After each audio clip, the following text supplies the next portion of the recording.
നമ്മളെ കാലം കഴിഞ്ഞ ഇങ്ങനത്തെ പണിക്കെല്ലാം പെണ്ണുങ്ങന്മാരെ കിട്ടുവാ? ശരിക്കും രാജേട്ടൻ ഭയങ്കര സംഭവം തന്നെയല്ലേ?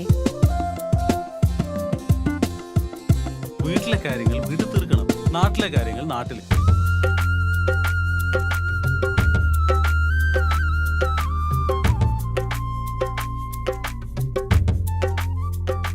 നിങ്ങൾ ഒരാഴ്ച നമ്മുടെ നാട്ടിൽ വന്ന് താമസിച്ചാൽ മനസ്സിലാവും നാടിന്റെ നന്മ. ഓറ് നമ്മളെ സഹായിച്ചിട്ടില്ലെങ്കിൽ എനിക്കിപ്പോ നിന്റെ കൂടെ ജീവിക്കാൻ പറ്റുമായിരുന്നോ? ഒരു മനുഷ്യനോട് പോലും മിണ്ടാത്ത അവനെ എങ്ങനെയാ അത് ഇഷ്ടപ്പെട്ടത്? നിങ്ങക്ക് വെള്ളരിക്ക ഇഷ്ടാ? അങ്ങനെയൊന്നും ഇല്ല. ഓന്നൊരു പാവത്താനാ. നരണിച്ചിക്കൽ അയൽക്കൂട്ടം വാർഷികം വെക്കുന്നില്ലേനാ? ആർക്കും ഒരു താല്പര്യമൊന്നും ഇല്ല അലോടു.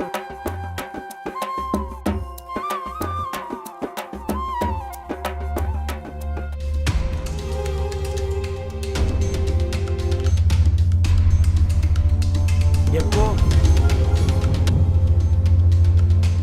നീ ഇങ്ങനെ ഇതിന് കാര്യമില്ല.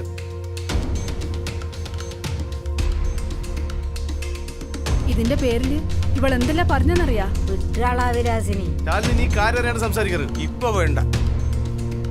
സംഗതി വഷളാവും.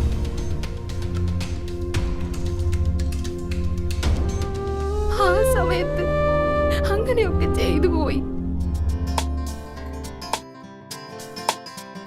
നമ്മൾ ജനങ്ങളുടെ ഇടയിൽ നിന്ന് വിട്ടുനിൽക്കുമ്പോഴാണ് ഇല്ലാത്ത ഓരോ തോന്നൽ വരിക.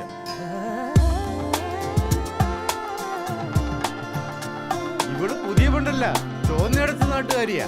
മോളെ എവിടെയാ പോന്ന്?